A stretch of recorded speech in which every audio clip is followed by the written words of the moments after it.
First, he has the church give the board more power. Then he has the board get rid of voting. Now they leave the Assemblies of God. There's no accountability. Like you said, they can do whatever they want. They could make John an apostle. They're in the Wild West now.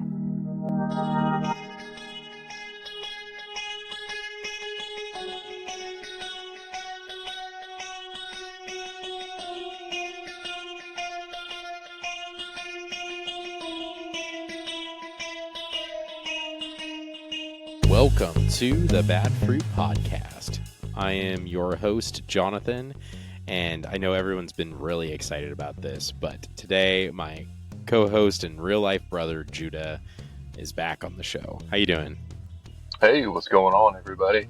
Glad to be here remotely. Yeah, we've missed you on the podcast. But yeah, you know, I've been in. Oh, I was gonna say I've been enjoying all the meme page guys you've been interviewing. Yeah, well, hey, you know what? We got a few more in the pipeline too. So we've got the confessional corn dog hopefully coming up soon. So he's great. So yeah, I'm excited for this. But I thought we had a crazy name. But the Blessed Bald Eagle, what's the other one you guys got on? Cheetah. Yeah, charismatic cheetah and the corn dog. Yeah, I guess we're doing all right. No. Yeah. No, I love all those names. Yeah. It's great. Yeah, absolutely. So for those of you who maybe have not listened to the Bad Fruit podcast before, we look at the bad fruit in the modern American evangelical church, and we've had experts, authors, insiders, and meme pages. And so we've had a wide range of people on the show and had some really great conversations about a wide range of topics. We've done our good fruit episodes where we have positive theology, and then we have our regular bad fruit episodes where we talk about the bad fruit. And today we're talking about something that has kind of hit the news. And so at the beginning of this podcast, we said that we were looking at the modern American church and kind of using our local megachurch, James River, as a lens and a kind of case study to examine some of the bad fruit in the church. And so our local megachurch, James River, made the news last year because of the men's conference and Mark Driscoll and a stripper pole. And they've made the news this year also recently for doing something else. And Judah, you want to tell everybody what they did? They announced that they are leaving the Assemblies of God. And actually, as of this recording, it's already happened. And it's interesting because we've talked a lot as we've kind of gone in order from their beginning to where they are now. One of the things John always said was, show me your friends and I'll show you where you'll be in 5 years. And since he's met Bill Johnson, who left the Assemblies of God, within 5 years, James River left the Assemblies of God.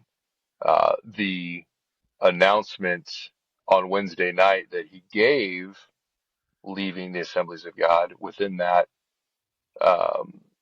his explanation, he actually talked about some of the people we talked about, and he said, hey, we learned from Hillsong and Brian Houston. We learned, how to host and the welcome home stuff. From Chris Hodges, we learned, and he named the things he learned from them, Grow Track, all that stuff.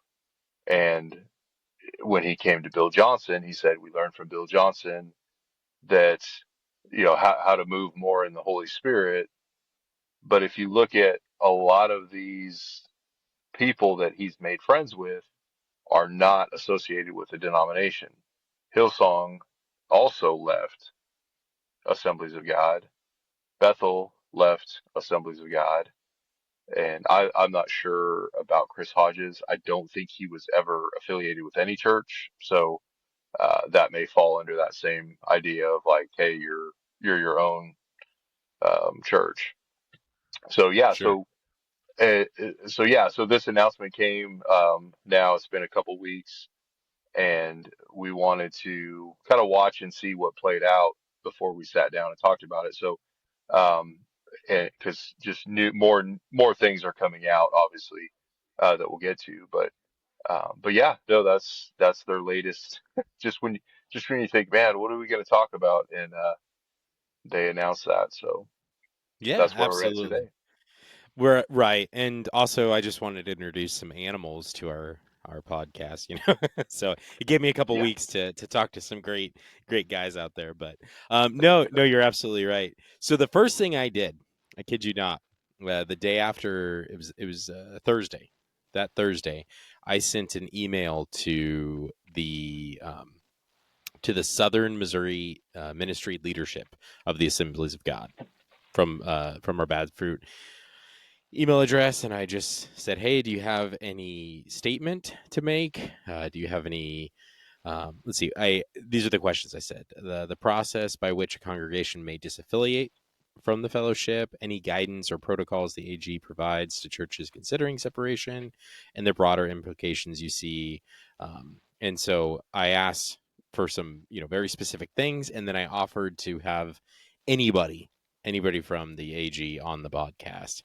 They emailed me back relatively quickly, and it was actually Don Miller, the I think he's the superintendent. Yeah, he's a superintendent, and he said that I've attached the only statement that we will be making, Oh and wow. I think it's just their press release that they did, but it says James River Church has informed the Southern Missouri Ministry Network of their decision to leave the Assemblies of God. We are aware of the impact that James River has made for the kingdom and have been thankful to have them part of the Assemblies of God. In the Assemblies of God, there is a process in place to work through matters of this nature. The Southern Missouri will be following that process. He didn't say what the process was. That's just what he said. The other email I sent out was to James River, and I've actually messaged them before, and they have never responded to me. But I emailed James River, and I said, uh, would like your perspective on the decision making process, how and why the government structure, membership, elders, congregation voting were reconfigured prior to the announcement, rationale for the disaffiliation, what theological or practical factors led James River Church to conclude that the leaving the fellowship with the AG was necessary, and vision moving forward. How do you see James River Church's identity and accountability and oversight evolving without denominational ties? Again, I have not received anything uh, from them, but I sent it to a few different email addresses at James River, so I know that uh, somebody got it. Um, and I Right. guess they're just not responding to emails from podcasts. I mean, come on, guys! It's the Bad Fruit podcast. You don't want to be. And actually to James River, I even offered if anyone from the church wanted to be come on the podcast and explain the rationale. So, John, David, Brandon, Savannah, any of those, any of you all, uh, you're welcome to come on here and we can talk about this process. Yeah, that's what I did right away, and I got nothing back. So, so the interesting thing about the James River Church leaving the Assemblies of God. So just for those who may not know, James River is a multi-site multi-campus, multi-site church. They have online church. They're one church in what 4 or 5 locations now, and is that Correct. is that Yeah. right? Yeah. I Yeah, think there's Ozark, North Springfield, South Springfield on the west side, and then Joplin, and then their and then online on. Yeah. campus, and then also the Meta campus. So 6 campuses. Is the meta different than their online? Yes. So online's like when you go to their website and you watch a live service. Mm-hmm. The Meta is when you put your headset on and you can actually see, like, you have to go to that location in the metaverse, and there'll actually be a meta pastor there, and he will meta greet you, and then you'll meta worship and meta hear a story or a sermon, and then you'll meta tithe, which I think that ends up actually coming out of your bank account. So, It's uh, Bitcoin. right, I mean, yeah, maybe Venmo or Bitcoin. So yeah, you can just live in the metaverse and go to church. Yeah, because don't forsake the gathering of believers, right? Correct. Even when your headset's on. Even when you're wearing the headset. Yeah. So they're one of the biggest churches in the Midwest. They're quickly becoming huge. They released a or are about to release a worship album. They've been releasing the songs and music videos for it.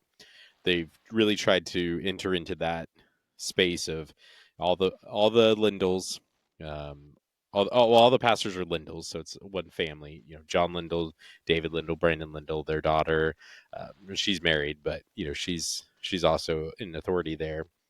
And John's wife, Debbie, is also a pastor, and they've all written books, or most of them have, and sell them, and then they got the music and everything. So I mean, they're really mimicking, like you were saying, Hillsong and Bethel, and but they were part of the Assemblies of God, and so they were one of the largest Assemblies of God in the United States, and then they left, and it kind of came out of nowhere. I'll be honest. Like there was a few rumors online, or Grant Olson, he's a local guy here who's been covering everything, put it out there before it happened that it was going to happen. I think a few people were just like, "Really? Where'd you get that information? Is that really going to happen?" And then, sure enough, it did. Yeah, and So we know people that actually are still members there that go there. And when Grant Olson started talking about it, they did not believe it. They said, no, that's a lie. That's a rumor. That's been going on for, 15 years. And so people that are members of James, or I don't even know why I'm saying members, like people that I should say, people that think they're members of James River, they will not believe anything. It has to happen before they'll believe it. And it's sad to see that because they're those are the people that are getting fleeced. They've been fleeced, and but the one who's fleecing them is telling them, "Oh no, no, no, you're fine. We're not doing any of that. Don't worry, everything's fine." And the whole time they're the ones that are just, destroying the church. And so it is sad. It was sad to hear people go, "Oh no, that's not going to happen. We would never leave Assemblies of God. That, there's no way John would do that." But then those same people defending it after John tells them, "Yeah, we left the Assemblies of God," and they do this quick turnaround, like, "Oh, it was a good thing. We needed to do this. It's going to grow the church," and it just shows where their loyalty is, and that it's not with a doctrinal statement, it's not with a theological belief, it's not with their conviction or Holy Spirit conviction. It's whatever John tells me. That's that's what I believe. I won't believe yeah. anything unless John Lindell tells me. The sky could be falling and people dying around him, and they would wait for John Lindell to tell them, "Hey, we need to go inside. The sky's falling." But if John told them the sky wasn't falling, they wouldn't believe it, even though they're seeing it with their eyes. And that's how deep this deception is, and how this played out with a lot of people that I know. We do need to kind of get in our time machine again and go back in time because Don't do the time machine music though. okay, Don't do it. I'm gonna push a Don't add button that right in now. there. I had a few Doo-doo-doo-doo. friends that said the time machine music was a little too cheesy. Oh, I mean, dude, we're the Bad Fruit podcast, Oh, dude, yeah. there's nothing cheesy about us except No, for the time machine music. No, I'm just kidding. for that Cue the reason time alone, machine music. cue it right here. There you go. This one's for you, Paul. So we're back in time now, and you used to go to James River, I and did. you guys, I, when did you guys leave? 2017, I believe, a little somewhere in there. Were you a member of James River? I actually was, and Okay. I don't know. Yeah, I mean, we went through the membership class and signed all the papers. So yes, we were members. We never. So the interesting thing I always wondered is there like, if you become a member of another church, does that automatically um, dissolve you from being a member at James River? Because it wasn't until like 4 or 5 years later, like we never like removed our membership. Hmm. We never wrote a letter like, hey, we intend to remove our names from membership. So I don't know if we were still members for the next 5 years until we became members at a Baptist church. So it is interesting how that works. But yeah, we were there 8 years, so 2009, I believe. We went through the membership class and all that stuff. Yeah. Did you ever go to a voting meeting? Did you vote on anything while you were a member? So we voted in, I want to say, the name change. We were in that vote. Okay. So you actually Yeah, so voted on changing it from James River Assembly to James River Church? yeah, so I can't remember everything that was in that meeting, but one of them was to change the name from James River Assemblies to James River Church. So yeah, I was at that meeting. I can't remember what year that was, but we were Sure. at the West Campus, I believe the meeting was at, But and you we were were already at that campus. but you were actually a member and you were actually voting on a big decision for the church. At Correct. least Yeah. up until you left in 2017.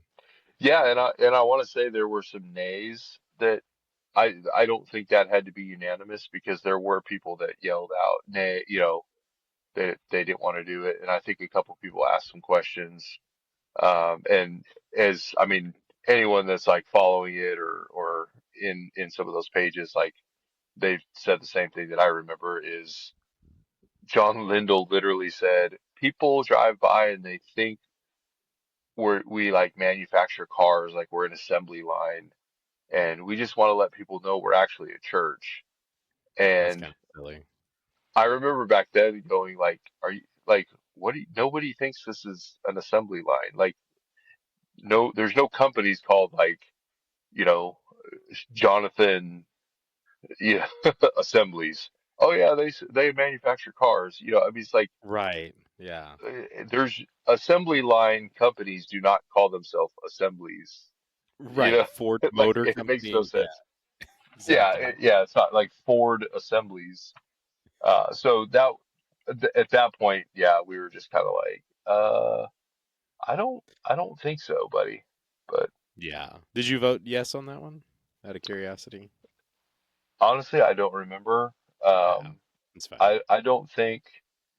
I mean, you know me, I'm kind of like that person that's like, I need more than like 2 seconds to, it's like you sit in a meeting and you don't know what it's about. They're like, hey, we're throwing this at you. So I might have still been thinking about it when they said yay or nay. So, but Sure. I might have just not even cared and just been like, sure, do whatever. Yeah. So probably needed a two-thirds majority vote. I have the 2013 Constitution and bylaws. I know that there are some amendments to that, and then in 2020 they have new articles of incorporation. So that's this is a little outdated for some stuff, but most of the decisions when I was reading through this need a two-thirds majority vote of the congregation. So I'm assuming that's probably what they needed. But Sure, uh, yeah, yeah. so this might be a good time to briefly just step aside real quick, and I want to talk about church governance for a second. So obviously, there's a lot of different styles that churches can be governed as. You may have heard of Episcopal. That's actually the there is a denomination called Episcopal. There's Presbyterian, and a lot of churches that aren't Presbyterian also have presbyters, and so that's a style of government. There's congregational, um, apostolic. That's kind of what Bethel is. They're sort of run by the apostles. There's consensus, which actually requires everything to be 100% votes. There's board, CEO. So there's a few different styles out there. Obviously, that's what James River is now. But the Assemblies of God and Baptist churches actually have really similar styles. They're usually congregational led churches. I actually found on the AG website that they do allow local autonomy to kind of choose things, but they recommend the congregational style. Episcopal is authority from the top, and Presbyterian is elected leaders, and the congregational one is usually where the congregation votes on things. And then yes, you're going to have like a board of elders and things like that, but really the congregation is going to be making a lot of those decisions. So Assemblies of God churches and Baptist churches typically fall under that. I'm not saying that every single one does. Obviously there's going to be little nuance and specific things here and there, but so that's usually how those go.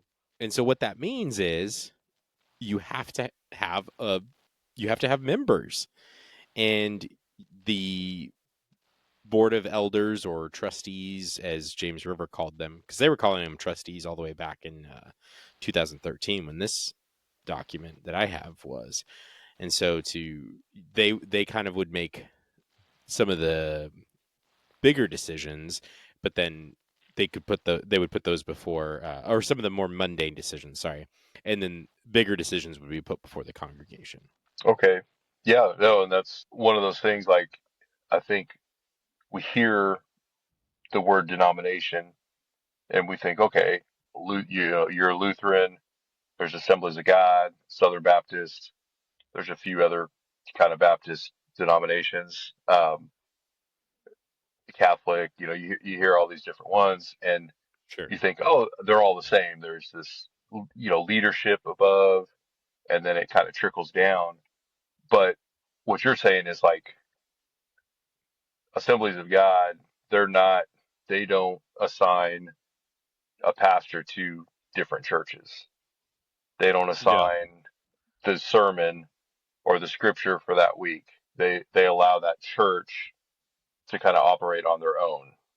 Is is that kind of Yeah. what you're saying as far as these denominations? And Southern Baptist is very similar to that. It's you're Hmm. almost only Southern. You're a church joins Southern Baptist or Assemblies of God almost only to, hey, we agree with your doctrinal statement, and now we have kind of this covering, and then it lets people know, hey, that's a Southern Baptist church or that's an Assemblies of God church. Where something more like the Lutheran or Presbyterian, or even Methodist, they're going to be more, all the churches are more linked as far as how a pastor is assigned, how a congregation votes, and um, and even because isn't it with like the Lutherans, like if you go to seminary, you don't just get to like put your resume out there and pick a church that you want to go to. They kind of Correct. they assign you. Well, it's a little different. So a church body, a congregation, would call somebody, and Okay, so like if you just graduate from seminary and there's a church in Kentucky and they see your little bio or whatever and they want to call you, they can. and okay, and so you don't really get much say in where you're going. It's just where are the congregations that have the most need, and they're going to call you. Now you could reject it, and you could go. There's processes and things like that, and it's not like you have zero say in everything. But typically, yeah, you're going to go where the congregations are calling you, and so then the congregation votes to approve to call that pastor, and then once the pastor is there, then both parties agree to it, and then that person becomes their pastor. And the idea is that nobody's choosing where the pastors are not choosing where they're going. so that they're not becoming like little dictators over these places. The congregations are actually looking specifically at different resumes or call papers and saying this is actually the guy we really want. And so it's kind of reverse from like a job application. The Sure. Baptist And churches, yeah, go ahead. yeah, I was going to say, so a Baptist church or Assemblies of God, that's more of like, uh, they would almost put an ad in the paper and say, hey, we're looking for a pastor, a youth Oh, pastor, absolutely. or a head pastor, and then you apply to that job, and then their process would probably be something like assigning some elders, some congregation members to go through these applications, and then they would Mhm. call certain ones, and more of a like a job interview for a high level job, an executive job. Yeah, I applied for a youth pastor position at a Baptist church several years ago, and I met their process was that you meet with the pastor first, and then if he likes you, then there's like more steps in place after that. But he's kind of the first person you would meet with in that particular situation. And I didn't get the job, and it's a really good thing because he was a fan of Joel Osteen, and it was weird. It was really weird. I would It's not have been awesome. happy there. So So you're not a fan of Joel Osteen? no, no. Okay. He also asked me about Calvinism, and at the time I was a Calvinist, and he was like, "Oh, man." So he didn't like Calvinism either. So it wouldn't have been a That's good fit. But so yeah, so yeah. so Now, church governance. Oh yeah, go ahead. Go ahead. yeah. Okay. So and then it also, so that you raise a good point. You applied to be a youth pastor, right? Yeah. Is that what you said? Okay. Had you had any seminary or anything at the time? No. Okay. So also, if I had a degree from, let's say, the local college here, Evangel, and maybe even a master's at some divinity and all that stuff through maybe a Baptist church, maybe a non-denominate or a Baptist college, maybe something else from a non-denominational college. And so I have all these pastoral degrees. Could I go to the Lutheran church and give my call papers to them? No. So that's the other thing about Lutherans, and I mean we're not the only ones that do this, I'm sure, but one of the things is to be a pastor, at least in the Missouri Synod. I'm LCMS Lutheran, so Lutheran Church Missouri Synod. You have to go to a approved seminary. And so it doesn't actually matter if you have your MDiv from a different seminary. There may Okay, be like there may be some extreme like circumstances like the leadership, if the person I don't know. I'm not saying that it's totally 100% impossible, but it's just definitely not the norm. But here's what's crazy is so like that youth pastor position, it was within their thing that if I got the job they would ordain me without going to seminary because it was just a sure, small Baptist church. And sure, so Baptist churches have a lot of autonomy with each place, and they can actually ordain people within their church body. Like the local church can ordain somebody. And I sure, think that's similar to how the Assemblies of God works. I didn't look up this sure. particular thing. And so there's actually a lot of similarities between them, even though there's a lot of differences too, obviously. But on Right. some of the church governance things, there's some similarities there.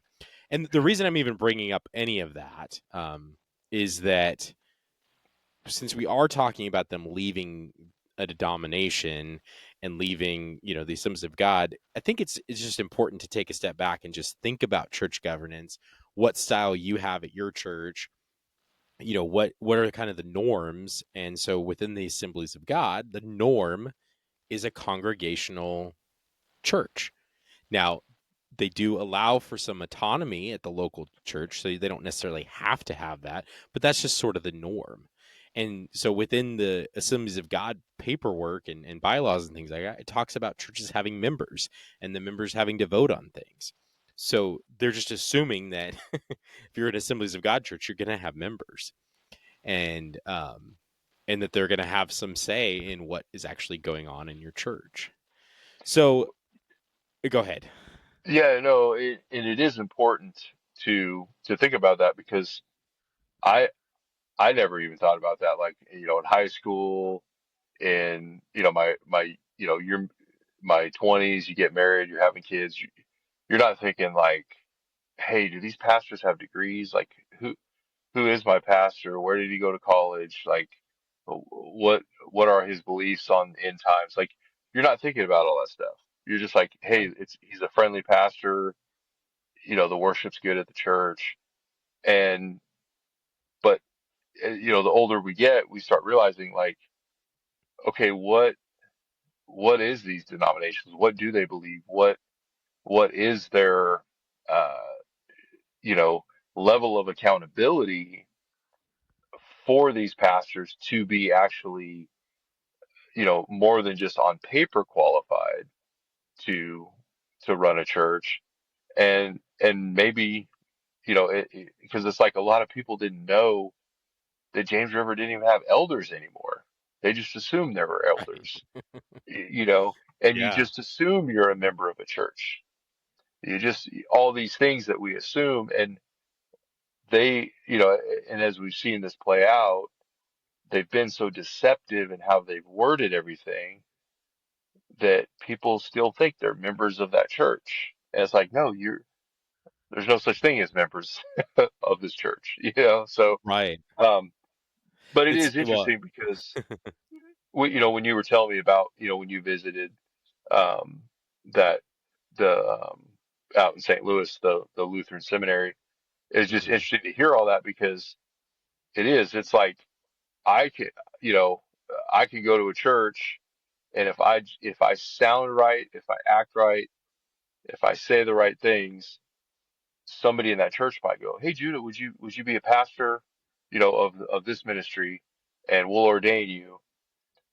And I could be Yeah, like, "Sure, make me a pastor," and now I'm a pastor, and I'm telling people I'm a pastor, and there's a level of ability for me to be deceptive and and sure. and gain myself through the ranks without ever really doing theo having really good theology or um, you know even having background checks done on people.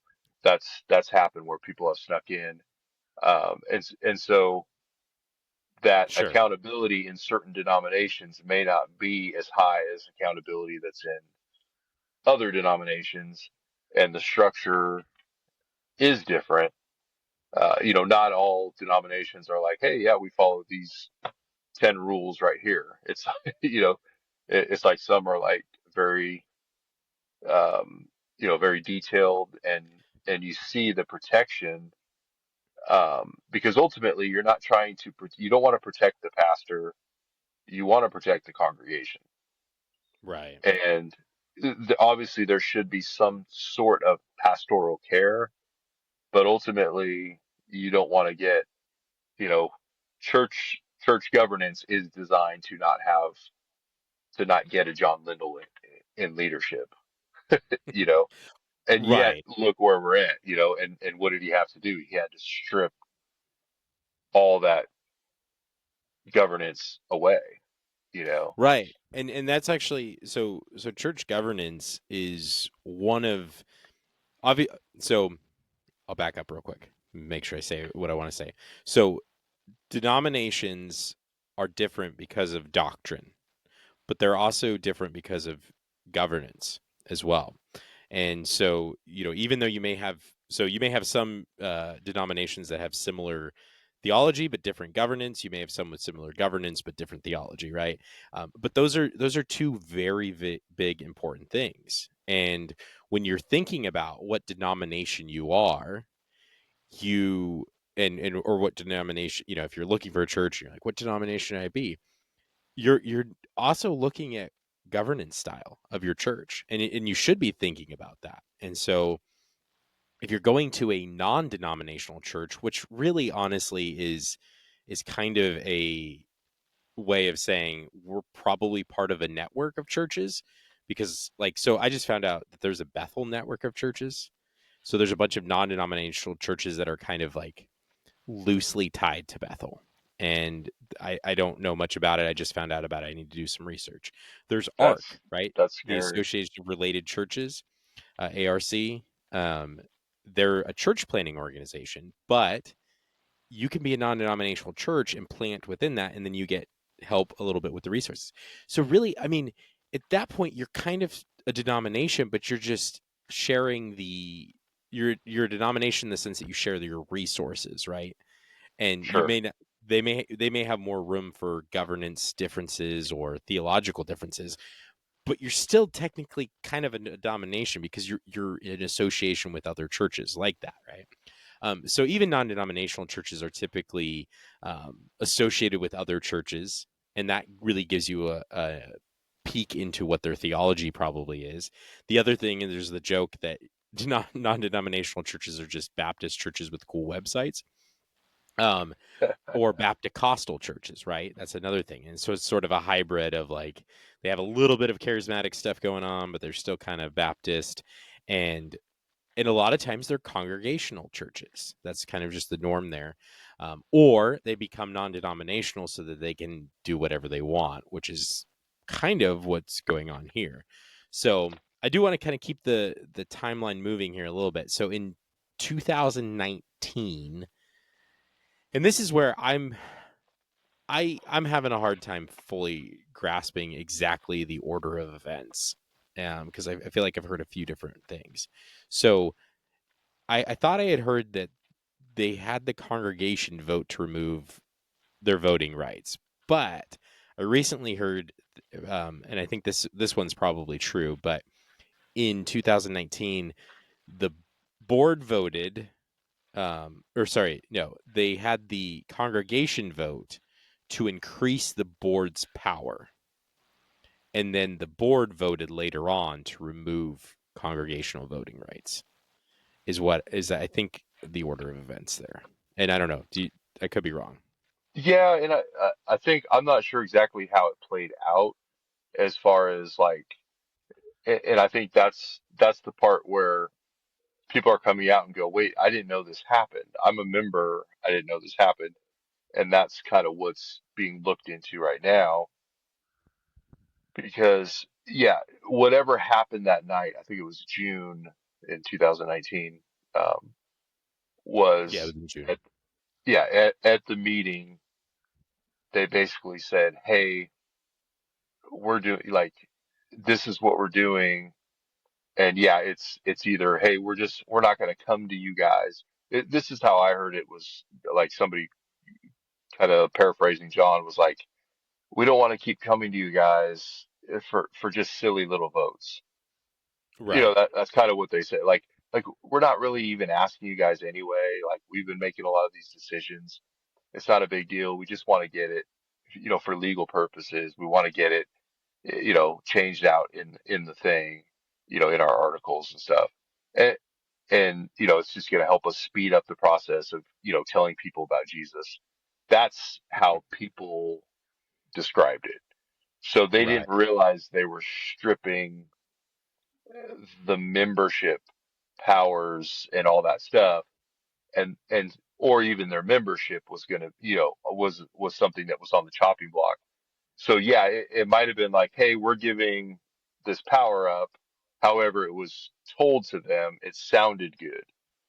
It's like Right. when those propositions they every year, it's like, um, yes on no, or yes on three really means no on three, or yes on, this Right. proposition. It actually means the opposite. Like, so then, Yeah. you have Vote people that yes, come vote out. no. Right. Right. Yeah. And then you have people that, but, it's like you have months and months and months for them to let you know, like, hey, don't, if you want to see this thing closed down, or, or this tax not passed, you actually have to vote yes on the tax resolution, yes to not raise our taxes or whatever. It was kind of that kind of hoodwink thing, but you only have, like I said, you only have minutes to vote. they tell you, hey, we're having a business meeting tonight, but you don't know what it's about. And then all of a sudden it's like, all right, this is what we're doing. All the yays, nays, and nobody had time to say, hey, wait a second, what is this doing? There was no Sure. opposition. There was no one to say, hey, if you guys do this, this is potentially what could happen. No, So there why was would they say that? Yeah. right, yeah, exactly. This could potentially give John Lindell absolute power. No, no, yeah, they weren't going to say that. And so yeah, they were deceived. John Lindell knew he was deceiving them. Whether that can be proven, whether that meeting has been recorded and we can look back now and prove it, I don't know. But at the end of the day, where we see where we're at now and the Hmm. confusion that people were in that meeting, the bottom line is, yeah, that night they did give their power away. Now later on, yeah, that might them getting rid of a certain article might have allowed them to then go back and get rid of another article. I think So, Grant Olson laid it out that way. Like they had to get rid of right. Article 9, and then once that happened, they were able to get rid of Article 4 and do all the hoops and stuff. Sure. So, like I said, I have the 2013 Constitution and bylaws. So, and then I know online there's the post vote bylaw or constitution bylaws, whatever, articles of incorporation.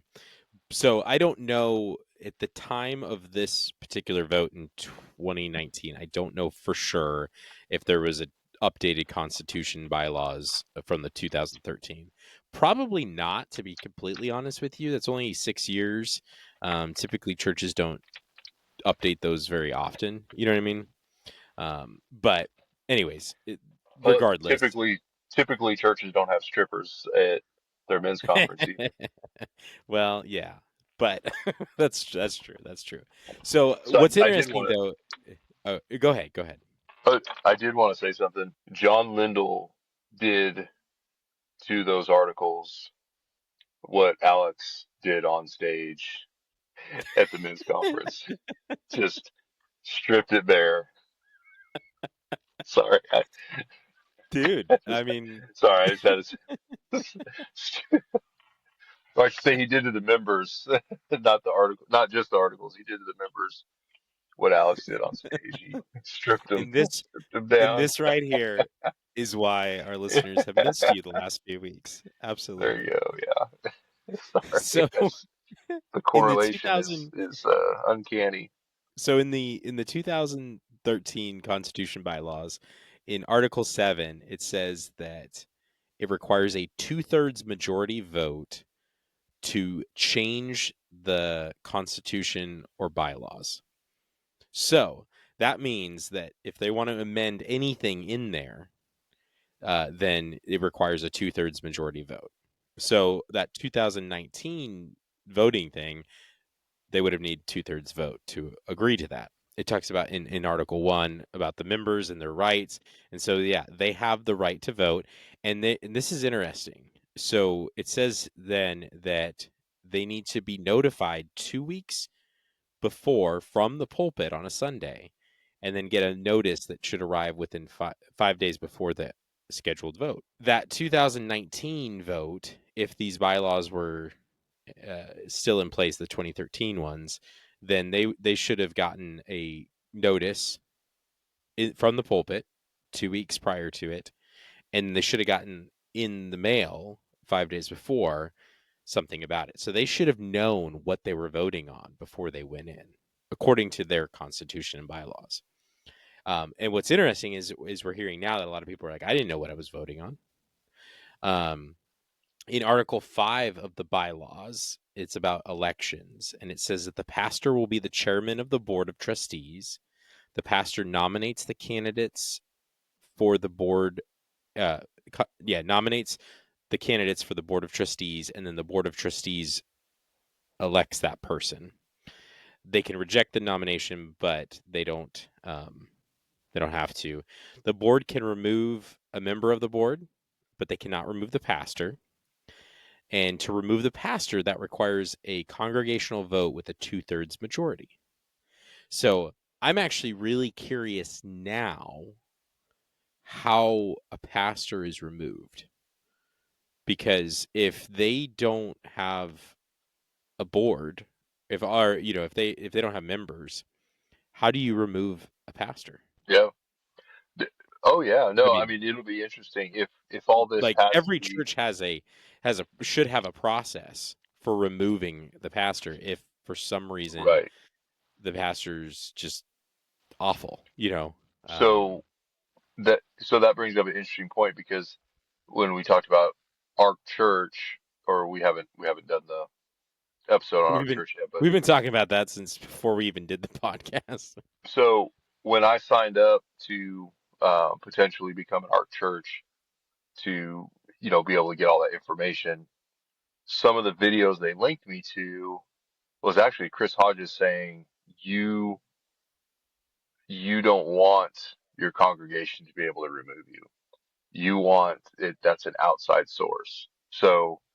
If so he had a whole thing on how their church government should be, and it was basically members cannot remove a pastor because that's and he went on to explain like that's your church. That's you own it. That's your church. Nobody's going to take you out of it. That's why they're there. Chris Hodges and his team, if somebody has an accusation, they have to go to an outside source, which would be him or, his team. And so, yeah, there was you were the highest authority in your church. And that's what our church teaches. And so, Hmm. again, who is John Lindell friends with? Chris Hodges, Ark Church. They donate to Ark Church. If you go to their website, you see Right. they're part of the Ark Church network. They're not a Ark Church because they don't need money to, need help. They support the Ark Church. So yeah, they've definitely adopted that model of the you can't fire the pastor. It's his church. I mean, why would you remove the head of the church? Right. He's the head Well, of the church, not what's Christ. interesting. He No, is the no, head of not the at all. church. Right. Well, and that's what's interesting is even back in 2013 with these, it it gives the pastor a lot of authority. They're the chairman of the board. They can't be removed by the board. But at least there was some things in place that could remove, somebody, remove the pastor if they wanted to. Right. The members could do that. So yeah, I mean, it's just crazy. So it says in here too that this is okay. This is the 2013. The trustees must be members for at least 1 year. So how does that work? If there are no members, I guess just attend the church for at least a year. It says that there must be at least five. So five is the bare minimum trustees, and nine will be the max. I don't know how many there currently are and how many actually voted, because it's my understanding that there were five, but one of those was John Lindell, and then one of them resigned before the vote to disaffiliate with the Assemblies of God. So that means that only three people that were not John Lindell were voting at the time. Well, so no, so I think they have the when this vote to leave James River took place, that's under the new articles because there was only three elders, or I'm sorry, not elders. There was only three board members, and one of them resigned. So there was only three people that voted, Right, but John was one of the vote. and John was one of them. Yeah, Oh yeah, that's yeah, what I'm yeah. saying. You're right. Right. So there There was was, one less than what I'm saying. Okay, I see what you're saying. yeah, Yeah. yeah. So there was, yeah. So think about this, okay? Hmm. When you talk about that vote, so the vote had to be unanimous, Hmm. or actually, we don't even know. I don't know for That's them what I've leaving. heard. That's Yeah. what I've heard. So for them leaving to leave James River, The I Assemblies of don't God. know yet. I don't know Yeah. yet. Yeah, to leave. I'm sorry. Yeah. To leave the Assemblies of God. I don't know if that board of trustees had to be unanimous or not. But the issue is, John said it was a unified vote, which it wasn't because one guy was protesting and they said, we're going to vote anyway. And so he Right. stepped down. He resigned. So if you think about it, if you would have, so that's only 75% of, of the board actually agreeing to leave. So A if you board of four related that, people. yeah, board of four people, 75%. So if you maximize that to, let's just say that one guy represented um, 25% of the church, if that's a church of 10,000, that's 2,500 people would not have voted to leave the church. Yeah. And we don't know what the real numbers would have been because it never got to go to the congregation. I mean, think about it. You think 10,000 people would have had a unified vote saying, yes, let's leave the Assemblies of God. If I, they would I have mean, put I, it before the congregation, I don't think it would have been unanimous, and I don't think no, that it I wouldn't I have think been. I think It, that there would have it been wouldn't a even have been lot of two pushback. thirds. Yeah, I don't it even wouldn't know have if they been would have 2/3. I don't even know if they would have gotten half, to be completely honest Right. with you. Yeah. Like, I think it would have been a very contentious if it was a congregational vote of all the people who are, diehard James River attendees, they don't have members, but people who, think they're members, if they all showed up to vote, I don't think that they would have. I don't think they would have gotten 50%, maybe 50%, but I think that's a stretch too, to be honest with you. Right. So, And guess what? um, We'll never know because they never got the chance. right, and so yeah, and I mean that goes to so within these bylaws from 2013, it says that that James River will affirm the Southern Missouri District of the AG's Constitution and bylaws as well. And so those I found those online, and so those actually become um, a sort of tacked on to so basically what James River is saying here is we have our own constitution and bylaws of how we're going to run things, but we're also going to have the Assemblies of God as like an extra check. And so we're just going a little farther in a few different areas or classifying things that are specific to our context, but we're going to go with the with what the Assemblies of God said. And so in there it says that you have to have an unanimous vote to leave the to disaffiliate with the Assemblies of God. And it says that the property owned by the Assemblies of God. So this is where it gets weird, right? So if James River did not own all of the property, and the Assemblies of God owned some of it, and the congregation voted to leave, it would have had to have been unanimous. And so if 90% voted to leave and 10% voted to stay, the 10% would get the proceeds from or could keep the property. And again, it gets a little tricky with like some because a lot of these are actually under the property articles. That's where you actually find some of the nitty gritties on what happens when you leave. So I don't know who owns the property. I'm assuming James River owns all their properties.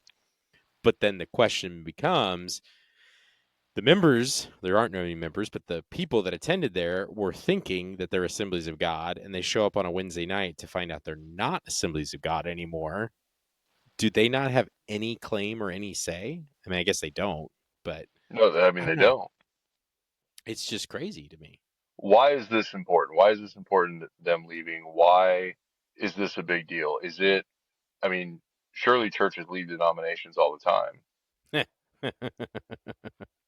Actually, Or do they not? I mean, is has this happened before? Are is your church about to leave, the LCMS? I mean, like, is this something we just see all the time, or is this especially a church that's been rooted in the Bible Belt for what is it, 32 years? It's been a part of the Assemblies of God. what's interesting, the So there's a few different churches that have left the Assemblies of God. Some bigger churches. Actually, one of them was in the town that you and I grew up in, Vacaville. The Christian Life Center, I think, was the name, Yeah, or yeah, I used to go there. yeah, now it's I called went there for a little the bit. Mission. And so, Okay. and they do sozo and they do all kinds of like Bethel related things. They couldn't do those as Assemblies of God because the Assemblies of God is still not comfortable with some of those things. Um, but what's interesting is Bethel Church. We've talked a lot about them on the podcast. James River loves them. They voted to leave the Assemblies of God in November of 2005. It was a unanimous vote by their congregation, though. Wow. So then they actually kind of, so that was in November of 2005. After they voted, there was probably some conversation with the Assemblies of God because it says that they actually rescinded that for a little bit, and then they had a near unanimous reaffirmation of the disaffiliation in January of 2006. And that's when they formally separated. So they actually had two votes on leaving the Assemblies of God. The first was unanimous, the second was almost unanimous. And again, I think there was probably during that period, there's probably a moment where the Assemblies of God was like, hey, can we maybe reconcile or can we figure something out? I don't know why it was rescinded. And then, they redid it right away. But what I think is so interesting is they had members and the members voted. So like Right. we Yeah. knock Bethel all the time, but like they actually did that. As far as I could find with that church in the town we grew up in, um, they actually had their members vote as well. So it's what's interesting is when you look at disaffiliation of churches from denominations, the most common reason, and this happens all the time, is over doctrinal issues or church splits. It's church splits is number one, and then doctrinal issues is number two. So, for example, the United Methodist Church a few years ago started to affirm LGBTQ pastors, and they'd already had female pastors, but then they started having like LGBTQ pastors as well and things like that.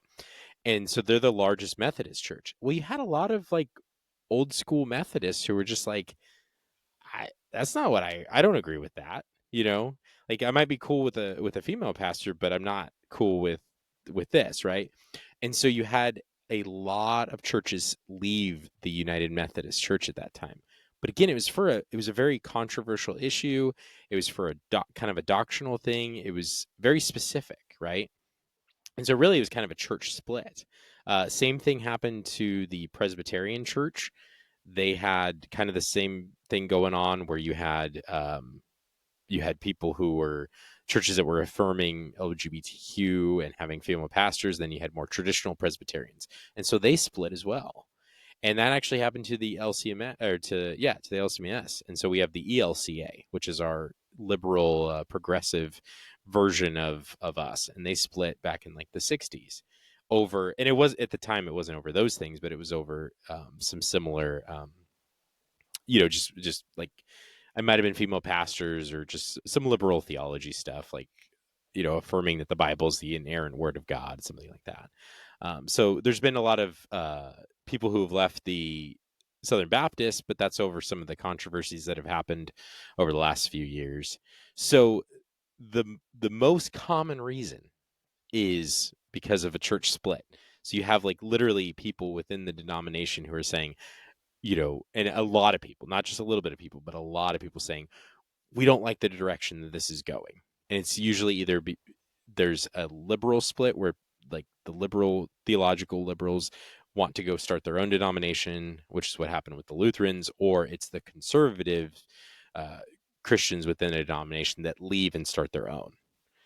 And then you have, for some doctrinal issues, you have this kind of a rare thing where you maybe just have like a church that decides to go non-denominational or and then kind of figure out what they believe. And so you have maybe a church that's like, we're not sure we want to be Assemblies of God anymore because we're not sure we agree with all the charismatic stuff, right? And as a congregation, we're just kind of shifting maybe towards uh, Baptist or something like that, or a Baptist church that wants to have speaking in tongues, and so they want to be more Pentecostal, right? And so they might leave and become non-denominational at that point. But this whole like leaving for no theological reason, to leave for no doctrinal split, is extremely rare. And Hmm. typically it seems as though it's done for power reasons. So Wow. there's a church, so the Roy's report, Julie Roy's, she posted an article, or on her website, um, about a Houston church that deceptively removed members' voting rights, giving the pastor dictatorial authority. So, Sounds um, familiar. yeah, yeah, it is. So I'm gonna read you just a little bit about a little bit of this. Okay. So leaders at the Second Baptist Church of Houston. So I think that's important. This is a Second Baptist church, not Assemblies of God. So this can happen in any church. So you ask, why is this important? Well, this can happen anywhere if you allow it to happen, right? I think my denomination has more things in place that would protect us from this happening, but honestly, it could happen anywhere, if you allow the right things to take place. So, but yeah, so this is happening in a Baptist church too. But they deceptively stripped members of their voting rights and transferred nearly dictatorial authority to the senior pastor, according to a lawsuit filed against the megachurch and several of its leaders. Jeremiah Council, a nonprofit funded by current and former members of the church, filed a suit on April 15th in Harris County District. Second Baptist has 94,000 members across 6 campuses and an annual budget of 84 million. So that's Wow. a lot of money and a lot of people. Um, so I'm gonna skip ahead here a little bit. Um, so this is from the lawsuit. What had once been an exemplar of transparency, accountability, and genuinely held Christian conviction for Houston's faith-based community was thus to be transferred into a business controlled by a small and self-interest group of people motivated largely by their own financial gains. So they said that the voting rights were removed during a May 31st, 2023 meeting purported to be about amending the bylaws to defend the church against the woke agenda. So they used the woke agenda to, um, as the Wow. boogeyman to then, Yeah. you know, give the board more power. Members were not told before or at the meeting that the other changes included their voting rights, which had been in place since the church was founded nearly 100 years ago. So, and I'm not going to read the whole thing. I can post the article if you want to get in more into it. But um, the gist of it really is that, very similar to what James River did, is they have a vote on something. And so, as far as I understand it, right, that the idea was, our board of trustees needs to have more authority over some certain areas, and so we're going to, ask you to give them a little more power. And then in all that, they end up removing their voting rights. There's a lawsuit. Does it say what they're asking for in that lawsuit? I didn't get that far in the article. No, that's all right. And our listeners, you guys can look that story up and read it I'll as post well. it. The only thing that's making me curious is if this. I mean, this is like a speculation, wild, crazy thought here, but like, what if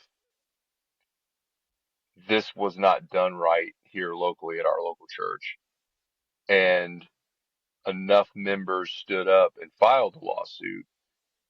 It makes me wonder if this could go before a judge and look at it and go, no, yeah, I mean, you guys deceived your 10,000 member congregation. You didn't do this right. And which would make it unlawful what they did, which in turn could turn to where they take the assets and give them back to Assemblies of God, and the all the Lindells get kicked out of the church.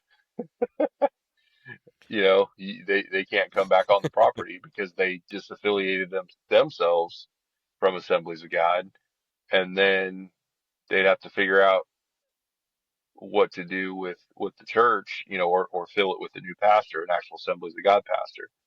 So it makes Sure. you wonder, like, how far down the rabbit hole in the legal world. And dude, we're not lawyers. I don't know. I'm just speculating. But like, could could this be something where, it makes you wonder, could this be something where, hey, they didn't do this right based on their own bylaws, and they've got to undo it somehow and figure out figure out what to do. So Yeah. that's interesting. I mean, if that's happening at another church, that sounds almost verbatim of what was done to the members here.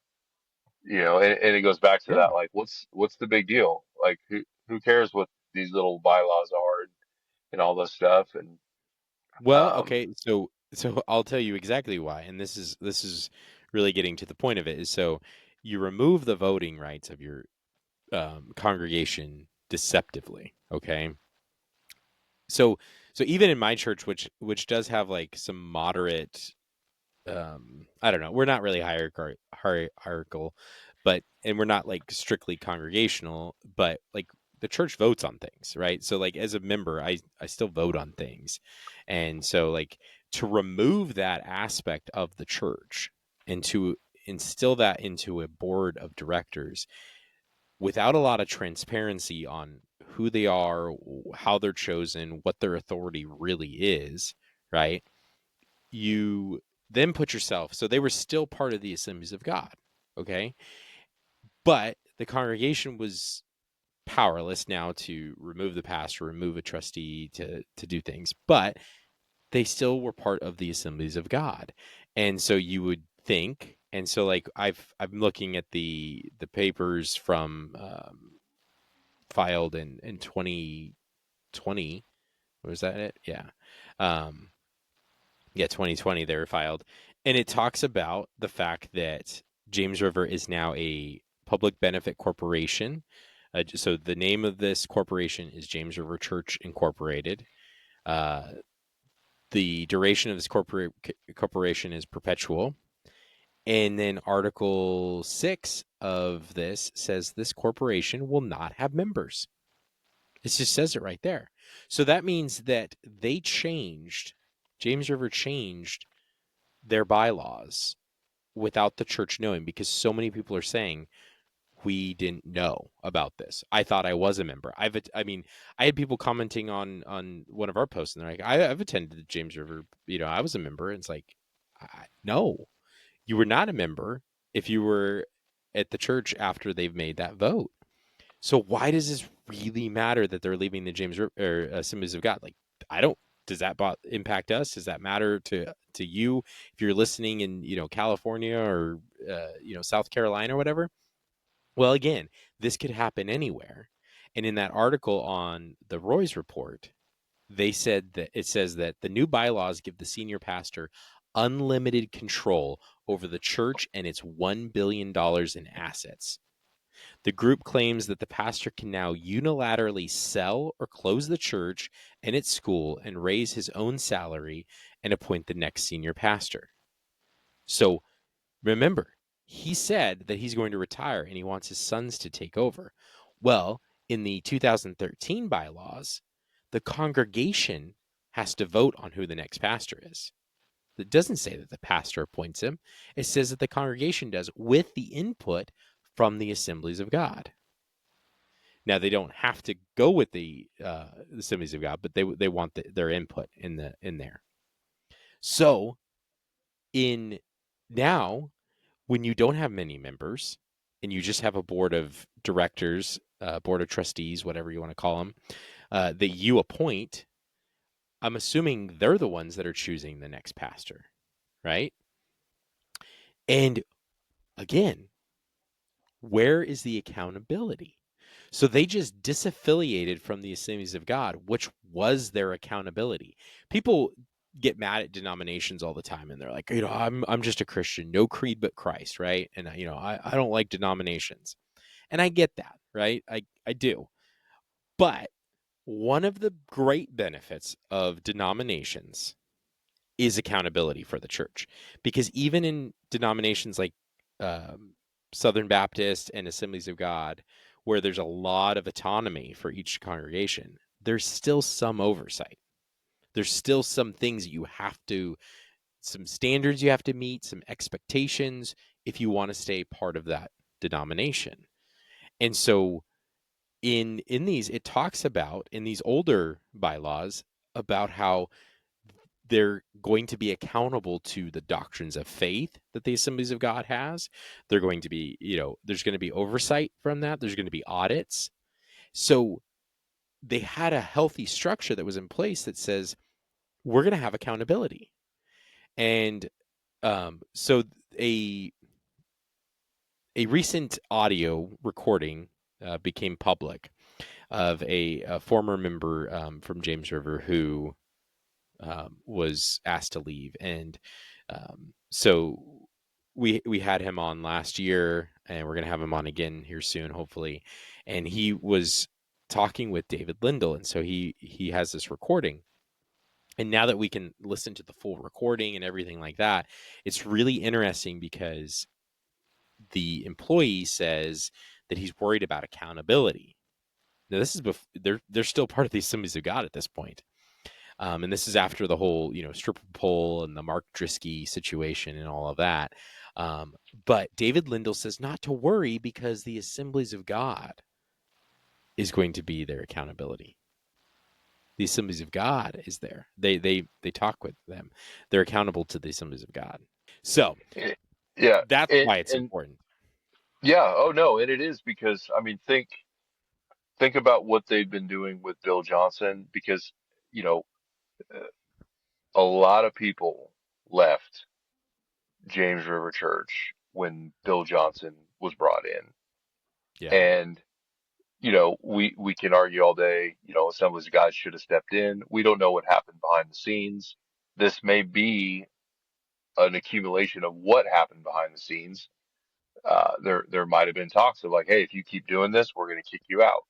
We don't know that. That's all speculation of like why we're where we're at now.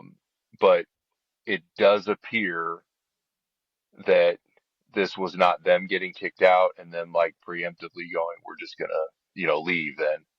It looks like based on how they set everything up that this has been their plan all along to leave the Assemblies of God.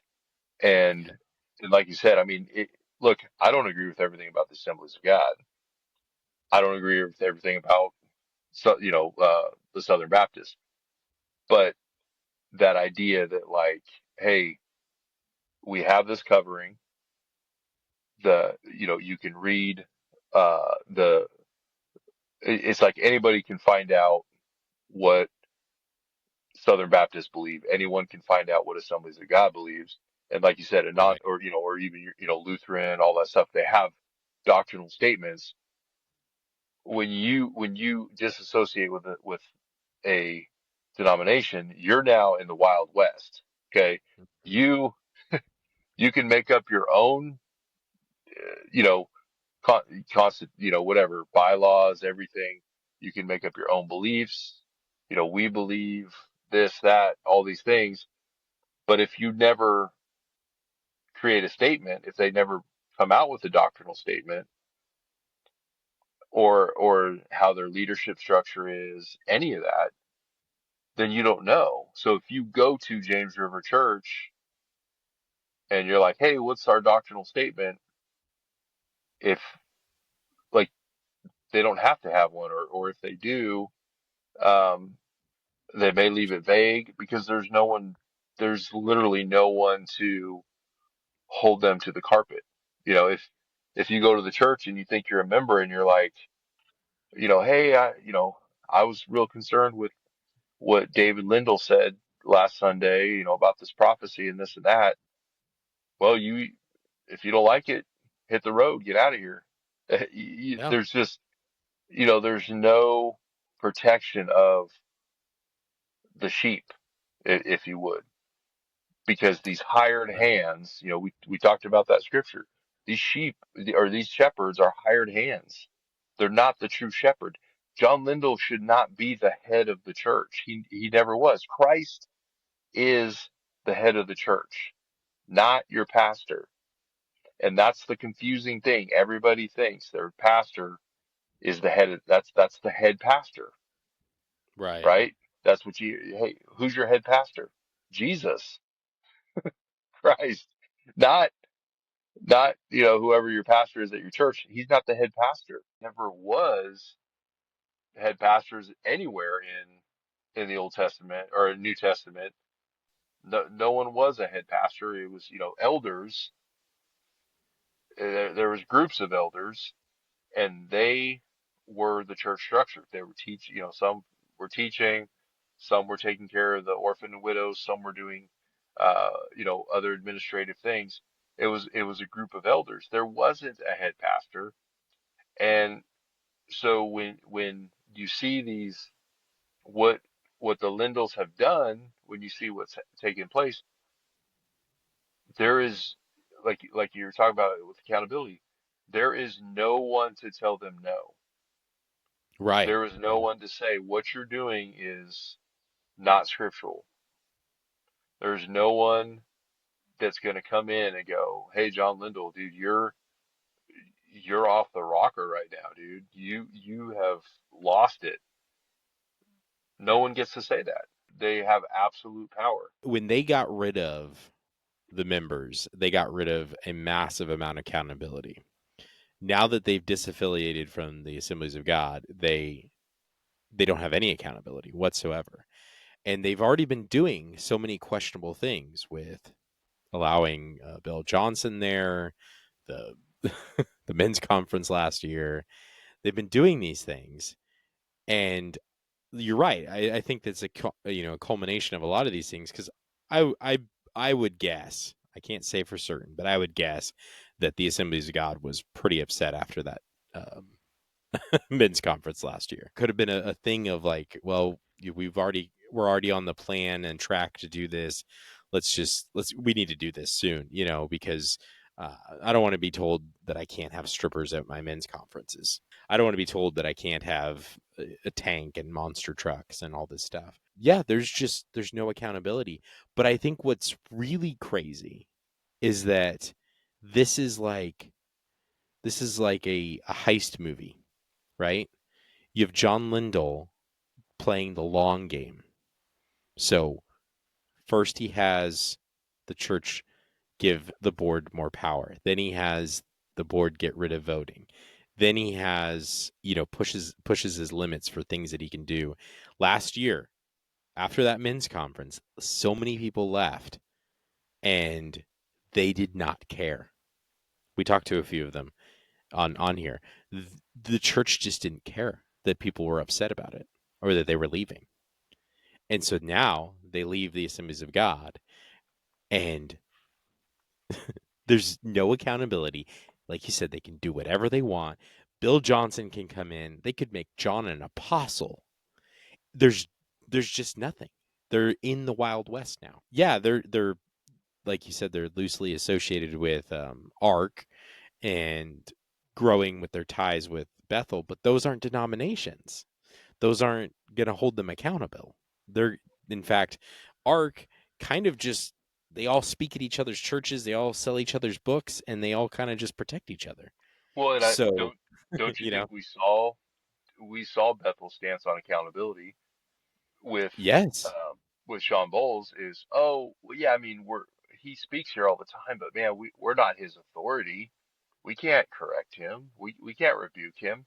So it's the same thing. I can't go to Bill Johnson and say, hey, John Lindell's, preaching another gospel and he's doing these different things. Bill Johnson's going to go, I'm not his authority. I mean, I made him an apostle, but I'm not his authority. And you just sit there and scratch your head. It's like it's like trying to go, to the government to pay your taxes here at the local, you go to one room, they're like, oh no, you got to go to that room first and uh, fill out a piece of paper, and then you go fill out that paper, and they send you to a different room, and by the end of it, they've taken your money, but you still don't know what you've done, and that's that's kind of, what this Yeah. accountability bracket looks like. It's no one's accountable for anything, but you know what? Just trust the Lord. And yeah, no, it's a sad situation, but I think you're right. I think that is the next time Bill Johnson comes, which is probably August, because he's been coming in March and Yeah. August the last few years. We may see John Lindell get anointed as an apostle. So that I should be our mean, next I'm not a prophet, prophecy. but hey, maybe, Yeah, who that's my knows? prophecy that Right. he will be Apostle John. So, one of the other really interesting things in these older bylaws is that it says that they will affirm the Assemblies of God, foundations of faith or statements of faith.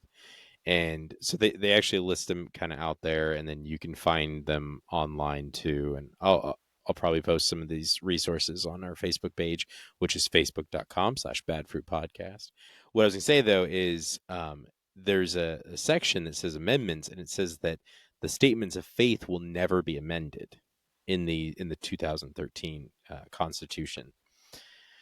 What's interesting to me is that one of the reasons that Bethel left was that they were pushing the envelope of what theology the Assemblies of God would accept.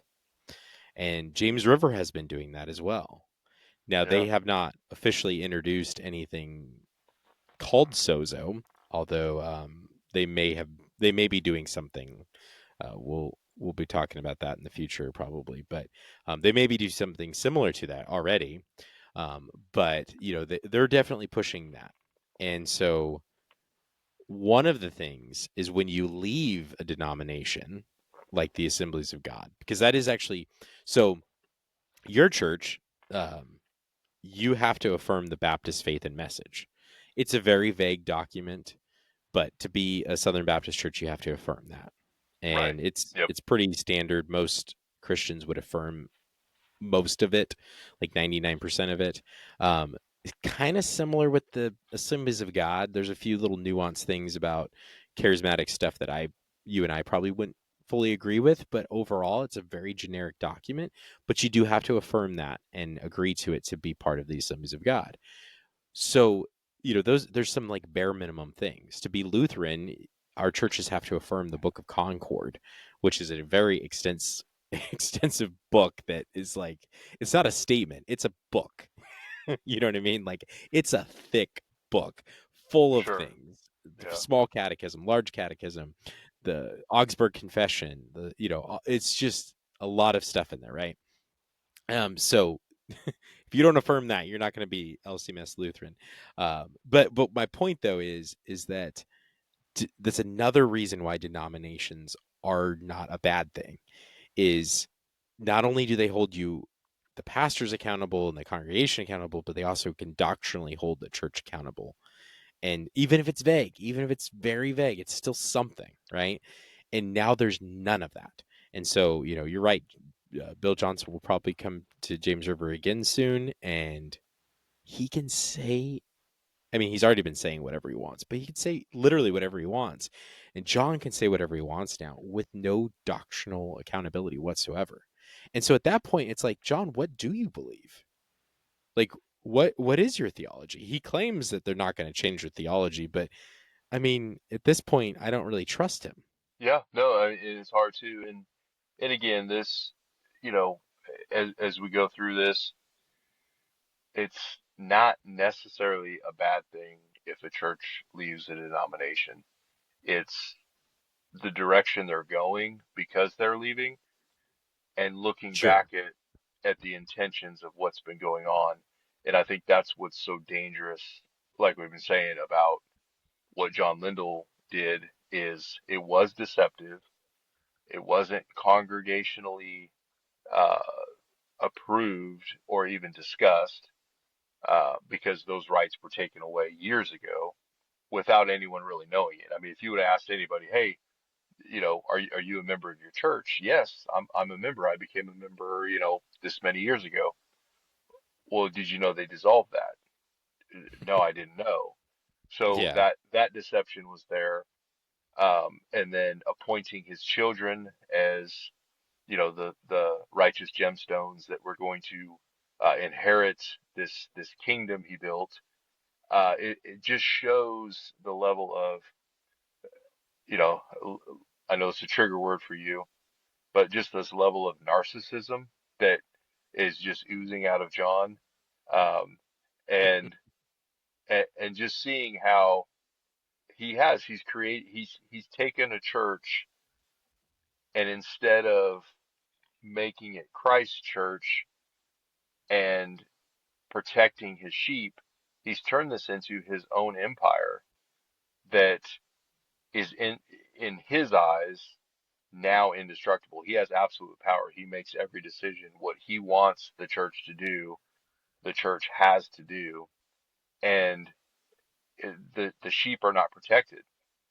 There's no protection of the sheep because it's instead of, hey, there's hurting people, there's concerned people. Let's get them in here and talk to them. It's, hey, if you don't like what we're doing, leave. I mean, dude, I Yeah. have never seen that in a church. I mean, dude, there's been a few people at our church that have went rounds with our pastor trying to reason with some doctrinal issues, and our pastors tried everything to reconcile, to keep these people here. And those people, and even some that have left have said, I mean, you know, I tried, they tried, like and they didn't leave on bad terms. Yeah. They didn't, just throw up the middle finger and go.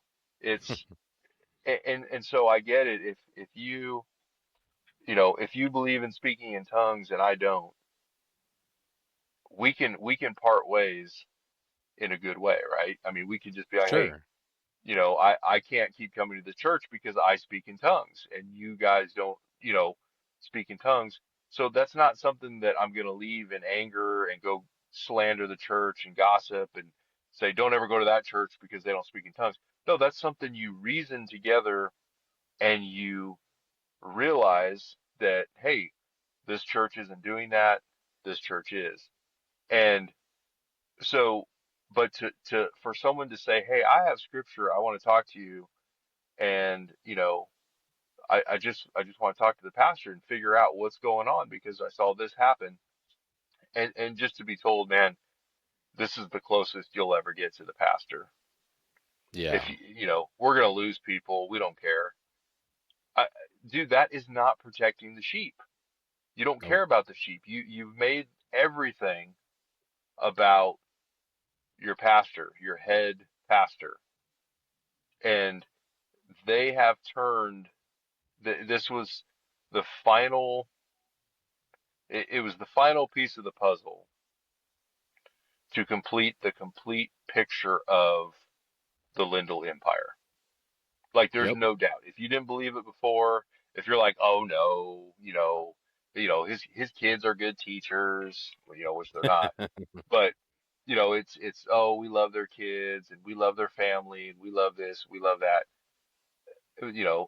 but they're Assemblies of God and they have accountability. No, this is 100%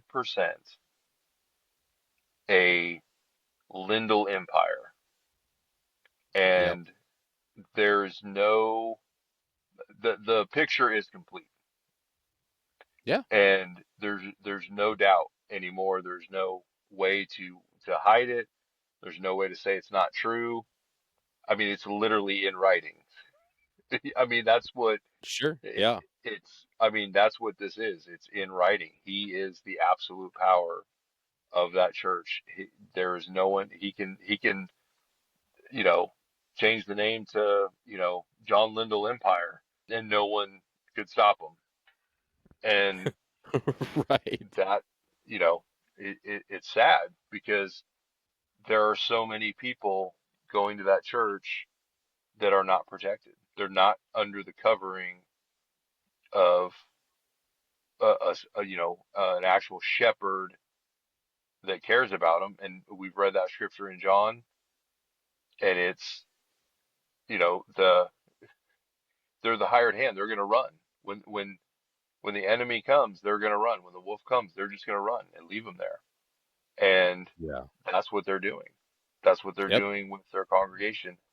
And people think, man, oh, I can impress John and I can get close, and I'm was in their life group once, and I, did this, and and they don't care about God. Yeah.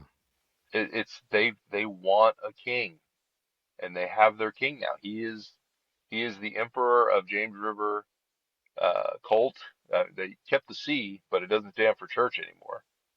And you know, he's the king, and people have their king now, and that's what they want. They want to believe everything he says, and that's who they trust.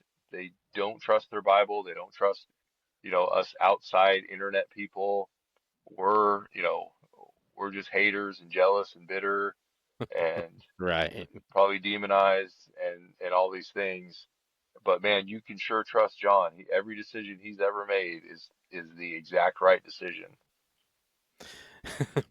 Yeah. So, Well, we're recording this on May 4th, so may the 4th be with you, Judah. dude, may the Um, fourth be but with. it's a great time to yeah, I mean he's Emperor Lindell now, right? And what did Dude, Palpatine do in the prequels? He took power for himself from from the Senate, and then he becomes the emperor, and all that. dude, So yeah, I mean he's that's where he got literally, it from. He was watching yeah, Star Wars one he was day. just watching Star Wars. Yeah, it's the wrong message to take from Star Wars, because really there's like this great message of like the rebellion and the resistance to evil and to the empire and all of that. There's the doing good and all of that. But yeah, he got the lesson of let's create our own empire. Dude, you gotta have But one of your meme buddies make the John Lindell as Emperor Palpatine. oh, we've already done it. It's been posted before. Oh, So okay, dude, I yeah, posted it. It says yeah, unlimited power.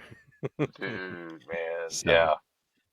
but no, Ah, it's funny too, because today John Lindell posted a picture, and he said I got to meet one of the newest members of James River, and then it's a picture of a guy with his baby, and it's referring to the baby, and I reshared the picture, and I was just kind of curious, like, so in some churches you need to be baptized to be a member. So did they baptize the baby, or are we, is James River going the baptized baby route? Or is he talking about the guy? Does the guy know he's not a member? Like, what's going on here? But yeah, yeah. and What are then we a one of member the of? comments. One of the comments though goes, personally, I think it's a sarcastic or passive aggressive response to everything going on. Seems to be the way he's reacting to pushback in other instances. So Dude, they're saying that he said me at the newest member is a kind of a joke to all the right. opposition. So, Oh but yeah. yeah, no, yeah, this entire situation is still ongoing. There's still a lot going out there. And we'll probably talk about it again, to be honest with you, at some point, because there's so much to cover, and I yeah, I don't think we covered So everything, but yeah, I and I think think a couple notes I did want to kind of closing things, just like observations. Um, I thought it was odd again. They took communion right. I think it was right yeah, after or right before. Um, and it kind of that it just reminded me of those vibes when they did it with the Mark Driscoll thing. yeah, Was almost like you're drinking this cup with us, not by drinking this cup, you're separating from the Assemblies of God with us, and that's kind of the vibe I got from it. It just, and maybe that's just me, but it it just seems really weird to like do some kind of announcement like that, rebuking somebody or disaffiliating with the Assemblies of God and taking communion at that exact moment as you're doing that. Right. Just seemed really What's the weird. unity around? What are we uniting around in this moment, right? Right, Um, exactly. Yeah. I mean, it's, John. where the Assemblies of God, when they did their statement on it, I think it was, they had some council or meeting or something. And I heard the guy talking about it, and, he said, we're heartbroken. Like, th this is a heartbroken moment. It was like a divorce or a breakup or a death. And he prayed Yeah. for the Lindells. And, that seemed more genuine than John Lindell just going, hey, I think things will be better. We'll be able to reach more people with Jesus by leaving the Assemblies of God I'm and gonna have more power. I mean, yeah, we're gonna be able to reach people for Jesus. right, yeah, and drink of my, I mean, it was almost like you were taking communion, uh, for John, not for Christ and the unified, yeah, like I said, the unity. So that was kind of odd. And then his sermon they just released on the podcast app was God's doing something new. It's like that's your first choice of a sermon title right after you guys, break off from Assemblies of God.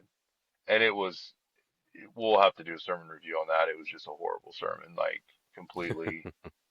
Rather than saying the new thing that God's doing, is with Israel was he was sending them a savior. It was all about God wants to do something new in your business and God wants to do something new in your life and um And new but in it's our just church where we're not Assemblies of God anymore and we have no accountability. they're just constantly gaslighting people and putting buzzwords in their ears. So, oh, God's doing something new, and oh, it's new that we just broke off from Assemblies of God, and they've got all these answers to just keep pushing you forward. And yet you always feel empty. you know, you got to come back for more, for the next filling. So, Yep. but yeah, Absolutely. it's going to be interesting to see what plays out with the investigation. The what's going on, and also to follow legally what happened with that Baptist church, and to see if more legal things will come to light here with James River. And Right. maybe they did bamboozle some people and they'll be liable for it. So And um, then the other possibility is that they did everything correct. They dotted all the I's and crossed all the T's, and they're, perfectly legal in what they did. And, some people will leave or be upset about it, but, and, we'll talk about it, whatever, but no, no consequences necessarily. But in that case, what's going to happen is you are going to see, this is my opinion, but you will see James River become more and more like Bethel and those other churches like Church of the Highlands with Chris Hodges. That's his buddy. He copies him. That's where he got the idea for the special donors group. Hillsong with the music and Bethel with the music and all of that, and you're just going to see them push that envelope farther and farther, and we'll get Sozo or something like it. We'll have there may be grave soaking, there may be denial of the deity of Christ, and so we're going to see all these different things because there's no accountability and there's no oversight doctrinally anymore. And then literally John can do whatever he wants. And I don't remember when he said what year it was that he said that his kids were going to take over in 5 years. So I don't know how close we are to them actually taking over. Is that next year? I think yeah, I because can't we're remember if that it was in it. in 2020 or 2021. I Okay, think it so was one we're of those still a few years years. away. Okay, Yeah. so but that'll be really interesting too because again we talked about that. Um, before this, the pastor was chosen by the congregation, was voted on by the congregation. And so now, because John is literally the corporation now, like it's the Lindell Empire, right? He's head of the board that he appoints, and he can remove them, and they're all his yes men. And so they're the ones that are going to choose the pastor, and they're just going to choose his kids, and then they'll be sitting on the board. So it's crazy to me, and I think that this is just, again, no matter where you're living in the country, this is a warning. We've been using this as a case study that this could happen somewhere when you don't watch out for what your church is doing, and you allow them to have all this kind of power. Judah, thanks for doing this remotely tonight. I didn't want to drive. I was tired, but thanks for coming back to the podcast. People thought maybe you quit or something. I don't know, but no. I'm still here. No, I know. I'm just No, messing. dude, Um, we had a couple busy weeks. We did our Sado 48 film challenge here locally, and I'm coaching baseball now, so we've been busy. And I know you've got scouts, so I'm glad we got together tonight. And uh, I'm excited to hear all the new episodes with all the meme animals, and yeah. So no, it's we're having a good time. this whole thing has just got me thinking about church governance, church denominations, and why I'm really happy I'm Lutheran. So, Oh, there you go, man. so So cool, man. Hey, love your brother. yep, absolutely. And So, thank you all for listening to the Bad Fruit Podcast today. As always, you can find us on Facebook at facebook.com/badfruitpodcast. If you want to email us, you can at badfruitpodcast@gmail.com. And whatever platform you're listening to this on, please like, subscribe, and share, and leave a comment or a review. It doesn't have to be a good review, but just any of that helps us out. And so we really appreciate it. And we will talk to you next time.